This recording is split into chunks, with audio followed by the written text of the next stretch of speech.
तो जरा आज हम एमएसपी के ऊपर बात कर लेते हैं। एमएसपी की आपने बहुत सारी वीडियो देखी होंगी, पर मुद्दा क्या है, किसान बैठे क्यों हैं और एमएसपी क्या प्रभाव डालता है किसानों के ऊपर। तो आपको बता दें, पूरे भारत में सिर्फ 6% किसानों को ही एमएसपी का फायदा हो पाता है और लगभग 22 फसल जो है, जिसमें गन्ना मिलाकर 23 फसल हो जाती हैं, जिसमें एमएसपी की गारंटी दी जाती है, जिसमें धान, गेहूं, बाजरा, मक्का, ज्वार, रागी, जौ और दालों में देखा जाए तो चना, अरहर, मूंग, उड़द, मसूर, इन पे एमएसपी मिलता है। और तेल की बात करें, जो आप तेल खाते हैं, जिसे कहते हैं आप ऑयल, हो गया मूंग, सोयाबीन, सरसों, सूरजमुखी, तिल, काला तिल और कुसुम, ये इन चीज़ों में एमएसपी मिलती है। पर ये एमएसपी ऐसी नहीं है, प्रॉपर गारंटी के तौर पर होती है। एमएसपी ये है, इनडायरेक्ट आप समझिए कि भाई इससे कम माल नहीं आप बेच सकते। अब आसान से 10 रुपये सरकार ने तय कर दी कि गेहूँ 10 रुपये किलो लेगी आपसे, उसके नीचे सरकार इससे नीचे नहीं ले सकती है। तो इनडायरेक्टली आप समझिए कि गेहूँ किसान कहीं भी बेचेगा, पर 10 रुपये के नीचे हिसाब से नहीं बेच सकता। अब इससे फ़ायदा ये होता है कि प्राइवेट वाले अगर गेहूँ खरीदेंगे तो उससे महंगा ही खरीदेंगे। दाल वही होता है, दाल लगातार कीमतें उछाल मारती है। बिहार में ऐसा कुछ नहीं है, बिहार में सीन कुछ अलग ही है। बिहार में तो एमएसपी का सीन ही नहीं है भैया।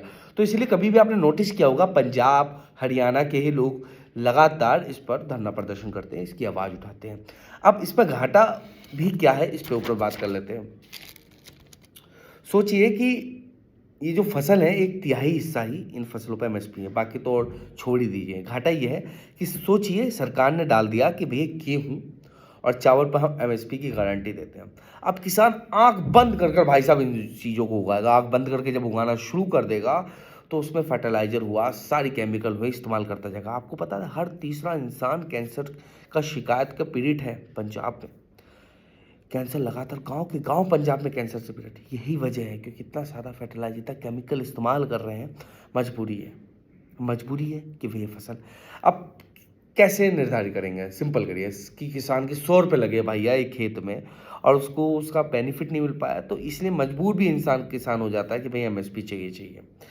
पर अगर हम एमएसपी की बात करें तो ये कानून नहीं है, पर किसान चाहते हैं कानून बन जाए। जब कानून बनेगा एमएसपी पर, तो सवाल उठेगा कि जब कानून बनेगा तो कानून के तौर पर काम है। कानून अभी ये पोजीशन है कि भी हाँ चलो ये हो गया, कानून बनने पे प्रॉब्लम ये हो जाएगी कि फेयर एवरेज क्वालिटी के ऊपर सवाल उठेगा। अब गेहूं लेके आए, कानून बना पड़ा, बड़े गेहूं लेना, तब अब उन गेहूँओं को क्या होगा जो थोड़ी लो क्वालिटी के। अब सारे तो हट्टे कष्ट मस्टुंडे पुलिस में जाते हैं, सारे तो नहीं जाते ना, कुछ लोग कमज़ोर होते हैं, कुछ लोग दुबले पतले होते हैं।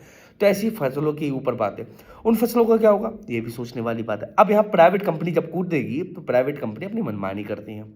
अब सरकार इस पर नज़र करेगी, तो कहीं ना कहीं ये बड़ा कटजोड़ है कि एमएसपी गारंटी रिटर्न में चाहिए, और रिटर्न में चाहिए तो कैसे चाहिए, और जिस पे दे दिया तो किसान सिर्फ उसे ही उगाएंगे, और फसलों का क्या होगा, तो घुमा फिरा के सारे कटजोड़ फंस जाता है। तो ये है एमएसपी की थोड़ी खिंची पिची घूमी हुई कहानी। तो को समझने के लिए थोड़ा विस्तार से सोचिए कि अगर आपने इसे अप्रूव कर दिया तो नुकसान है, नहीं अप्रूव किया तो नुकसान है।